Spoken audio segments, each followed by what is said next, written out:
لله على نعم الله المتواترة وعيائده المتكاثرة ومنانه الغامرة، والصلاة والسلام على سيدنا المصطفى والمتبع وعلى آله وأصحاب الأدب الظاهرة. اللهم صل وسلم وبارك وكرم ومجد وعظم على سيدنا وحبيبنا وشفيعنا وقرة أعيننا محمد وعلى آل محمد وعلى أصحاب محمد وعلى قرابة محمد وعلى من تبعهم إلى يوم الآخرة. أما بعد. Segenap para hadirin wal hadirat, para pengharap rahmat Allah, para pecinta Rasulullah, para pemburu keberkahan serta ampunan Allah, hadir bersama kita para alim ulama, para habaib, para asatidzah, para ustadzah, tokoh agama, tokoh masyarakat, tuan-tuan guru, guru-guru ngaji, yang mana keberadaan mereka semua menambah keberkahan dari Allah Subhanahu wa taala. Terutama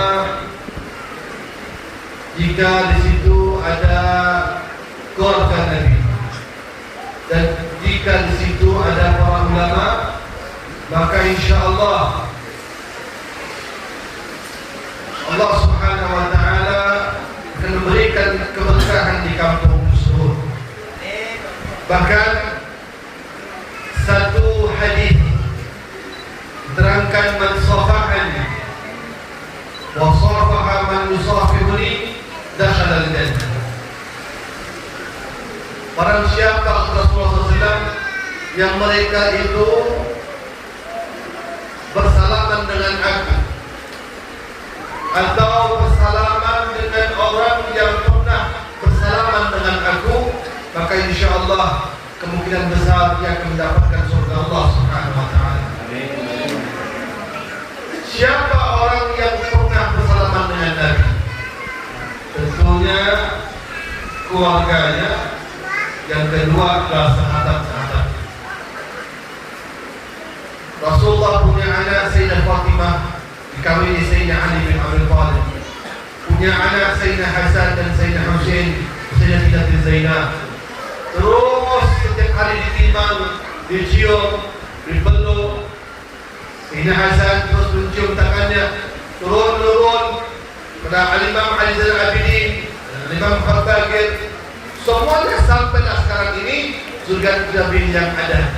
Makanya barang siapa yang insyaallah dia tersebut datang bersalaman kepada zuriat Nabi Muhammad SAW dengan tujuan agar mendapatkan keberkahan dari Rasulullah SAW, maka yakinilah insyaallah apa yang disabdakan oleh Nabi SAW tadi ini, orang yang bersalaman dengan aku atau orang yang bersalaman dengan orang yang pernah bersalaman dengan aku, insyaallah masuk surga Allah Subhanahu wa taala. Yang kedua adalah ulama. Ulama adalah pewaris Nabi. Ustaz mengajar ilmu adalah pewaris Nabi. Ustaz yang benar, yang memberikan pengajaran, memberikan pendidikan, sehingga Nabi pun menyampaikan bahwasannya al-ulama warasatul anbiya. Ulama itu guru-guru ilmu agama, itulah pewaris Nabi. Ya. Pemahamannya, jika saat ini saya meninggal misalnya, tentunya orang yang berhak mewariskan daripada apa yang saya punya, yaitu saya punya anak, saya punya istri, saya punya orang tua. Apa alasannya? Karena dia ahli waris, orang yang paling dekat dengan saya. Yang lain tidak boleh. Nah, Nabi bilang, ulama orang yang mengajarkan ilmu, yang mengambil ilmuku itu adalah pewarisku.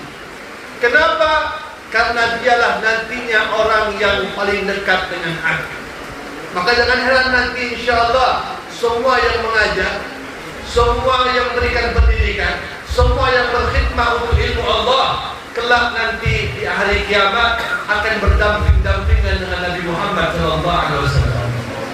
Amin ya Rabbal. Semoga kita semua tak jauh daripada zuriat Nabi, tak jauh daripada keluarga Nabi, dan tak jauh daripada ulama. InsyaAllah dengan kedua hal ini kita semua akan berada di gerbong di bawah bendera Nabi Muhammad SAW. Amin ya Rabbal. Makanya zaman sekarang ini, ya, orang-orang butuh ulama kalau sudah mau calonan. Ya, begitu dah jadi ulamanya tinggal. Makanya kadang-kadang keberkahan diangkat oleh Allah. Orang siapa?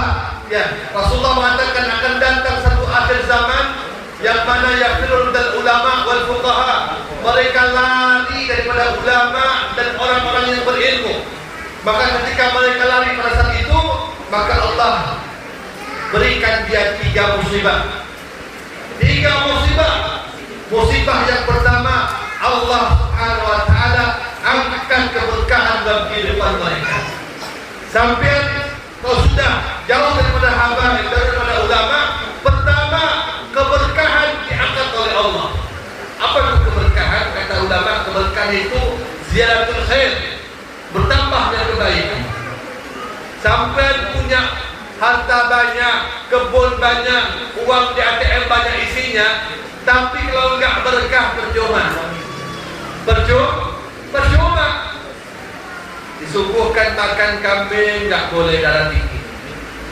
Disuguhkan makan daging, makan sapi enggak boleh kolesterol. Disuguhkan makan ayam enggak boleh alergi. Disuguhkan makan apapun enggak boleh. Yang boleh nasi putih campur jagung. Nah, itu tanda-tanda sedikit keberkahan yang sudah mulai diangkat oleh Allah Subhanahu wa taala. Makanya ketika orang jauh daripada ulama, jauh daripada habaib zuriat Nabi Muhammad, yang pertama keberkahan ditarik oleh Allah Subhanahu wa taala. Keberkahan jabatan. Lihat, Masya Allah. Jangan dikira sekarang ini orang-orang yang merasa punya jabatan yang tinggi langsung merasa senang. Tidak mesti tinggi. Tidak mesti tinggi. Tapi kalau sudah ketinggiannya itu dipaksakan sehingga menghalalkan segala cara. Lihat, Masya Allah, dulu ada satu putra kalbar. Orang putra kalbar, ya, mendapatkan sebuah kedudukan di tempat yang paling tinggi, sebuah tempat Mahkamah Konstitusi, ketua Mahkamah Konstitusi. Tapi apa yang terjadi ketika dia duduk di situ? Justru akhirnya memburukkan dia, menghancurkan dia, tertangkap basah karena korupsi, dan akhirnya subhanallah, ya, semua harta dia yang dia dapatkan selama ini diambil secara paksa. Kenapa? Tadi itu gara-gara sedikit yang dia buat, harta yang halal pun akhirnya disita oleh pemerintah. Nah, ternyata jabatan yang paling tinggi pun belum tentu menjadikan kita jadi sesuatu yang dinikmati, diberkahi oleh Allah Subhanahu wa taala. Makanya kuncinya itu boleh minta sama Allah umur yang panjang, ilmu yang banyak, keluarga yang banyak, jabatan yang tinggi, tapi tutuplah minta sama Allah agar diberkahi itu semuanya. Karena apa artinya? Semua yang kita miliki dan diberkahi oleh Allah Subhanahu wa taala. Dan ketahuilah, jika sudah manusia, umat jauh daripada ulama, jauh daripada keluarga Nabi sallallahu alaihi wasallam, maka pastikanlah keberkahan diangkat oleh Allah Subhanahu wa taala. Yang kedua apa? Kalau sudah keberkahan diangkat oleh Allah, maka Allah akan hadirkan sosok pemimpin yang zalim. Ini na'udzubillah wa na'udzubil. Makanya ya, kita itu harus banyak-banyak ngaji, dekat dengan ulama. Biar apa? Dengan sendirinya Allah atur, Allah hadirkan. Nah, kalau Allah hadirkan, kita gak repot.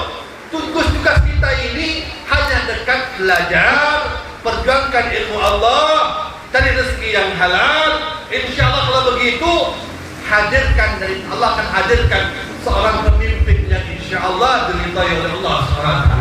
Tapi kalau sudah apa kata ulama, dilanggar. Apa kata Habib? Dilanggar. Apa kata Ustaz? Dilanggar. Ulama hanya dibuat hanya untuk bemper, untuk meraup daripada masa jamaahnya. Ya ujung-ujungnya Allah akan kirimkan nanti pemimpin penguasa yang baik. Dan yang ketiga kata Rasulullah SAW, ini yang paling mengerikan. Kalau tak jauh daripada ulama, daripada ustaz, maka Masya Allah, nanti ketika dia keluar daripada dunia ini, keluarnya itu dalam keadaan tidak beriman kepada Allah. Wa na'udzubillah wa na'udzubillah. Jadi nurul hadirat yang berbahagia, ini malam yang sangat luar biasa. Ya, malam yang ditunggu-tunggu oleh sekalian alam. Kalau kita buka Maulid Syekh Abdul Rahman Al-Tibai, Maulid Tibai itu, jadi ketika Allah akan menciptakan alam semesta, maka makhluk yang pertama diciptakan oleh Allah itu adalah Nur. Nur yang diberi nama Nur Muhammad. Dari nur inilah muncul hadis Arsy Allah, kursi, lauhil mahfuz, al-mustawa, al-abqariyah. Kemudian Masya Allah, langit yang pertama sampai lapisannya, bumi dengan lapisannya. Menciptakan juga Masya Allah para malaikat, dan Allah ciptakan juga para bangsa jin. Bangsa jin itu lebih dulu dari kita hidupnya. Iya. Terakhir baru manusia. Jadi jin itu lebih dulu senior daripada kita. Makanya iblis itu adalah golongan jin. Tapi golongan jin yang punya pangkat derajat yang mendekati para malaikat. Satu riwayat mengatakan bahwasannya itu iblis itu bukan nama aslinya. Iblis itu diusir. Namanya itu Azazil. Ini Azazil, bangsa jin. Dulu ya, seluruh permukaan dunia ini tidak ada satu pun tempat kecuali dia sudah beribadah di situ. Mereka juga ahli ibadah. Dan penyakitnya itu, Masya Allah, ini sebangsa jin, iblis ini, ya iblis sebenarnya itu hanya tongkat saja, merasa lebih. Nah, ini penyakit ini. Kalau sudah orang merasa lebih itu punya sifat ana. Kalau bukan ana, kalau bukan saya, tidak jadi di musola. Kalau bukan ana, tidak jadi. Ini penyakit ini. Ini menghilangkan daripada pahala. Makanya bahasa Arabnya itu egois, namanya ananiun. Ya, berawal dari kalimat ana. Sedikit-sedikit saya, sedikit-sedikit saya. Kalau bukan karena saya ini pesantren tidak jadi. Kalau bukan karena saya ini maulid tidak akan gelap. Langsung hilang pahalanya. Kalau masalah ibadah luar biasa. Maka Masya Allah, ya katakan sebelum diciptakan Adam alaihissalam, ya Allah ciptakan dulu Nur dari Muhammad SAW.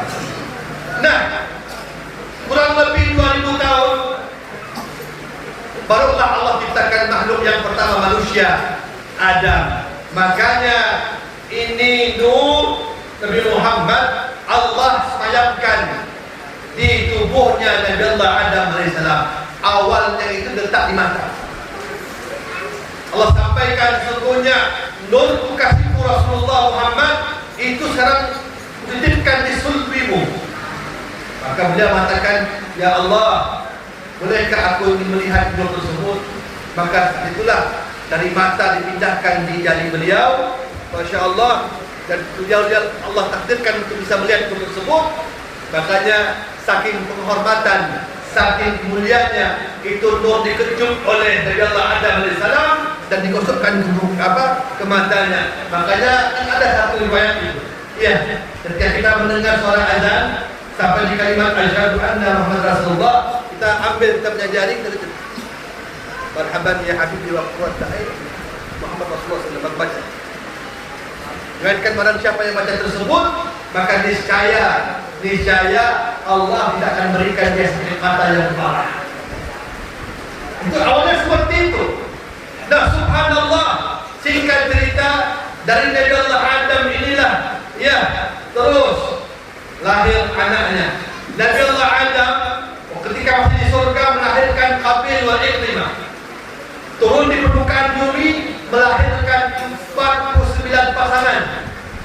Ya, jadi Nabi Adam itu dalam tafsir dikatakan ada 50 keturunan yang berpasang-pasangan kecuali yang terakhir Nabi Allah Sis tidak berpasangan. Nah, beliaulah subhanallah yang mewarisi daripada nur yang berikutnya, dari Adam pindah ke Sis. Dan setelah itu nur tersebut terus berpindah. Wa taqalluba fi salihin, kata Allah. Berpindah-pindah itu nur kepada orang yang ahli sujud semuanya, ahli ibadah, sampai ke Nabi Allah Nuh, Nabi Allah Musa, sampai ke Nabi Allah Ibrahim, sampai Ismail. Ya, terakhir dari Ismail inilah kurang lebih Masya Allah 600 tahun setelah itu Allah persiapkan mewujudkan nurnya ini.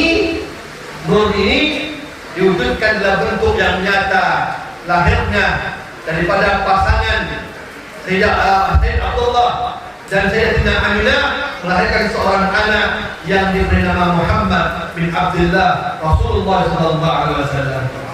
Dan saat itu kita berada di malamnya pada hari ini. Makanya semua umat di seluruh dunia pada malam hari ini bergembira. Ya, dengan saat-saat yang seperti ini, tepatnya malam Isnin 12 Rabiul Awal sebelum subuh, lahirlah sosok daripada seorang bayi yang ditunggu-tunggu yang akan menjadi pemimpin daripada alam semesta ini, yang diberi nama Muhammad di bumi dan diberi nama Ahmad di langit. Populer dalam dua kalimat tersebut. Makanya sampai dalam surat dikatakan khairul asma ma bainal humaid wa ubaid. Sebaik-baik nama itu nama yang pecahan dua nama. Pertama hak bimdal, Mahmud, Muhammad, Ahmad. Nama yang ada hak bimdalnya, nama yang mengandung pujian, atau nama yang mengandung penghambaan. Ain ba'dan, Abdullah, Abdul Rahman, Abdul Razak, nama-nama penghambaan.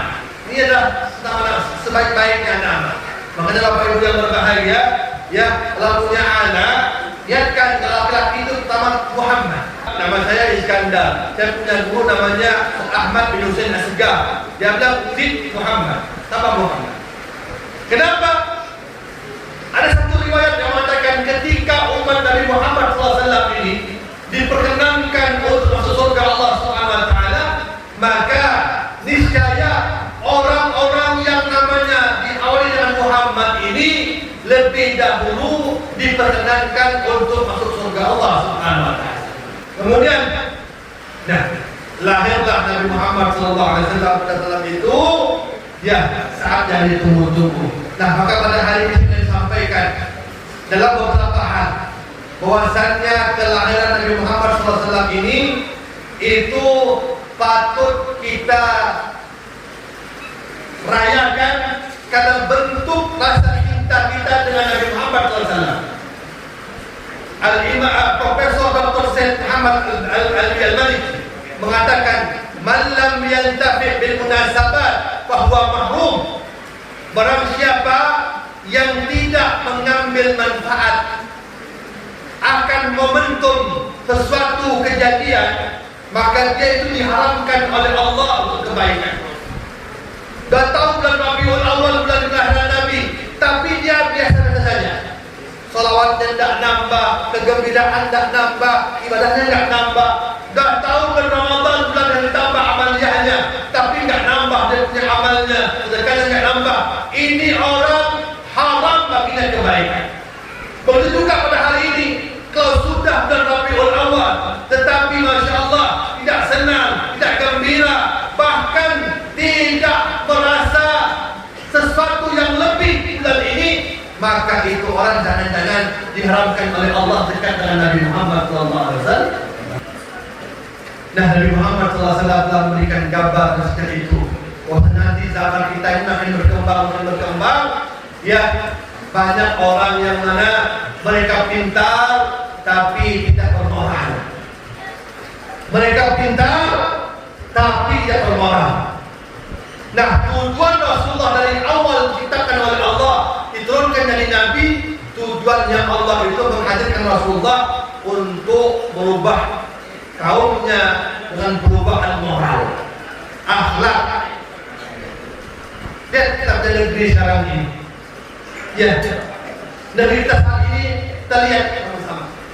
Kita nggak kekurangan orang pintar, profesor banyak, doktor banyak, jenderal banyak, pakar ahli hukum banyak, pakar ekonomi banyak.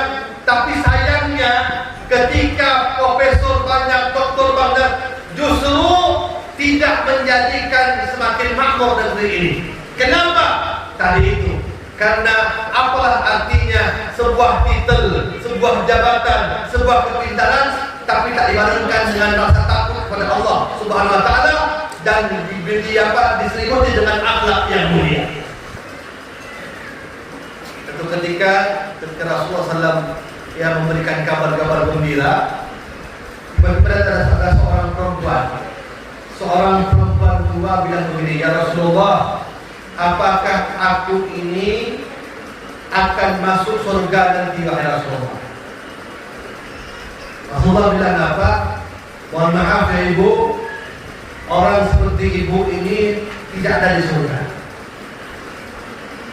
Ini ibunya langsung nangis, ini neneknya langsung nangis.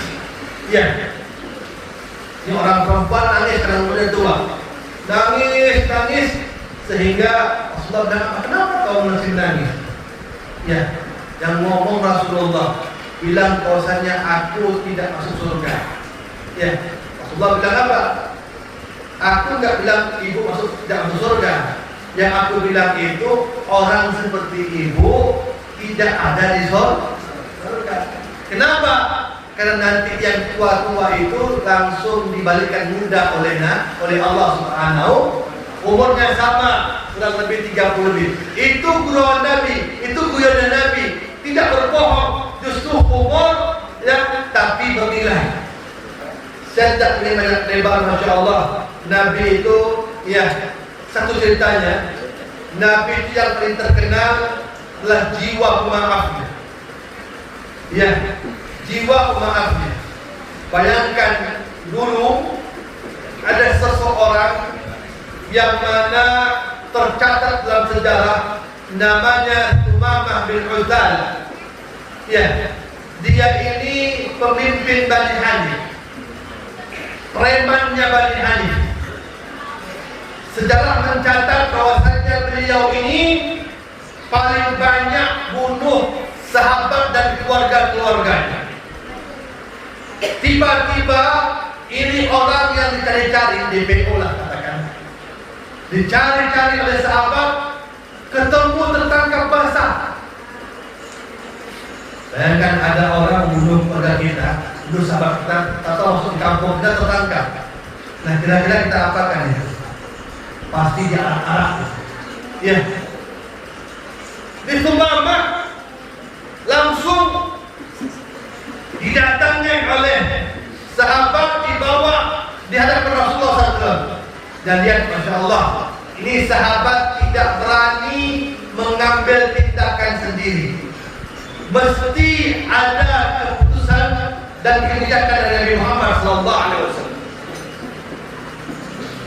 Ya Rasulullah, ini Tumamah bin Utsal. Dia adalah pemimpin Bani Hanif yang selama ini kita buru, kita cari. Karena banyak sekali orang yang terbunuh tangan dia. Ya, dia kejam orangnya. Rasulullah bilang apa? Ya Tumamah, ini ada baiknya engkau tawarkan daripada ajaran Islam. Islamlah kamu, masuklah engkau Islam, maka engkau akan selamat dan Allah akan mengampunkan engkau. Rasulullah ngomong lemah lembut. Tiba-tiba ini orang tawanan ngomongnya teriak-teriak. Apa kata Tumamah ini? In taqtulni taqtul zada wa in taqtul ala syakir. Hai Muhammad, kalau kau bunuh aku sekarang ini, maka aku gak menyesal. hutang darah bayar darah. Jika seandainya engkau adalah orang yang pandai, yang memberikan aku maaf, maka dengarkan Muhammad, aku Sumamah adalah orang yang pandai mengenang budi, tidak akan melupakan jasamu. Akhirnya Rasulullah bilang begitu, ikat dia di depan masjid, perlakukan dia baik. Ketawanan, tawanan erat. Ini sahabatnya salim, menerima. Bahkan subhanallah, sampai-sampai sahabat itu lebih mendahulukan makanan yang lebih baik kepada Sumamah ketimbang dia makan. Ya, hari pertama di depan Rasulullah seperti itu, Rasulullah mengajar begini. Rasulullah mengajar, subhanallah, dia dengar, dia lihat Rasulullah dengan akhlak dan dengan sahabatnya, dengan tamunya. Islam melihat. Hari kedua, kemudian Rasulullah datangi lagi. Sumamah, ini hari yang kedua.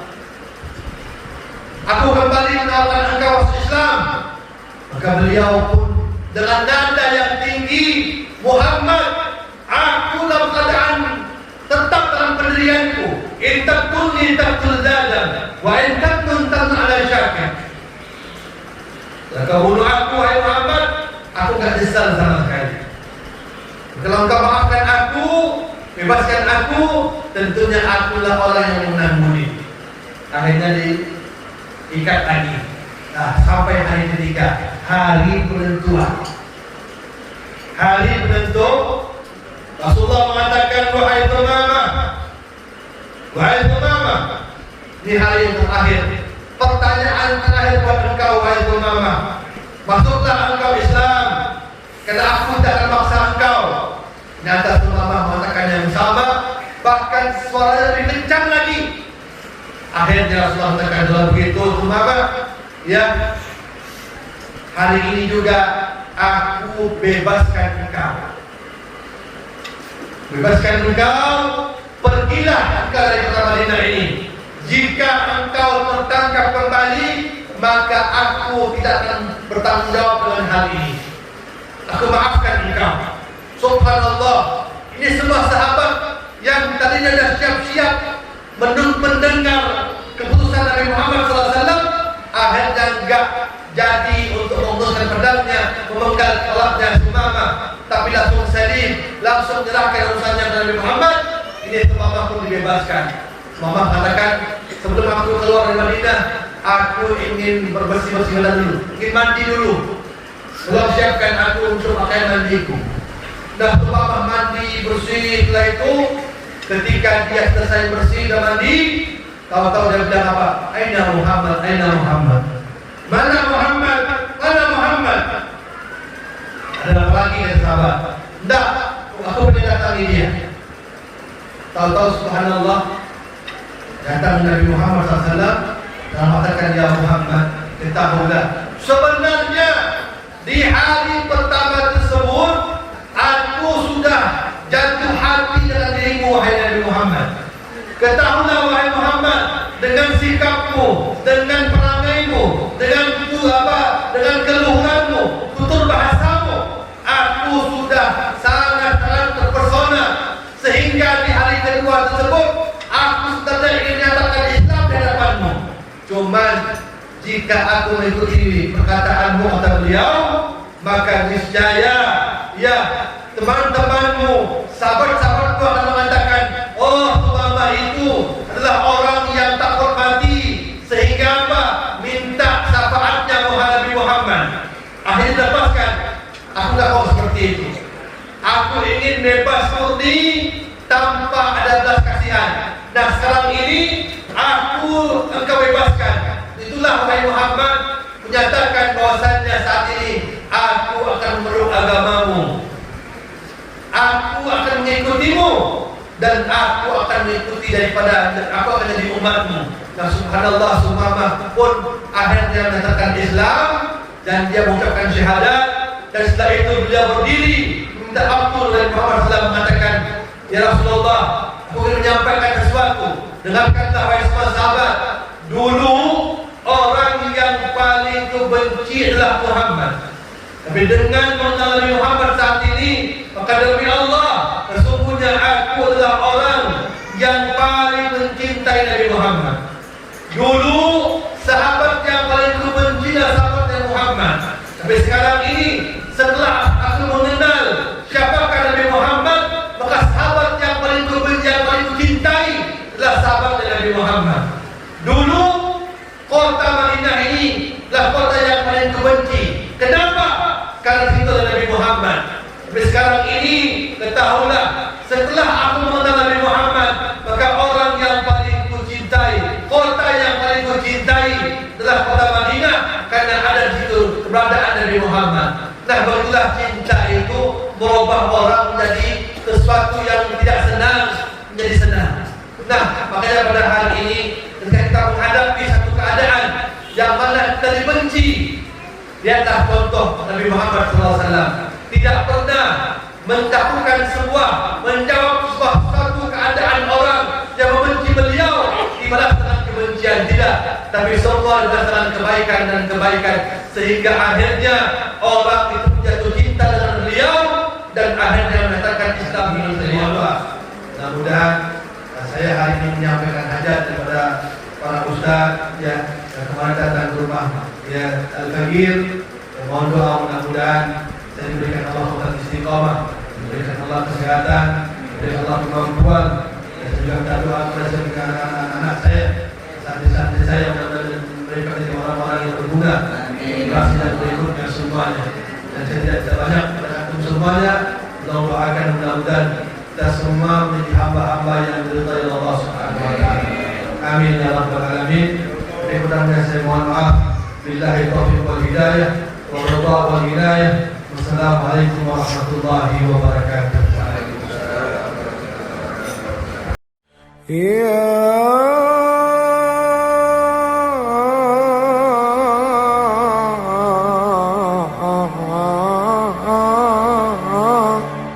Rasul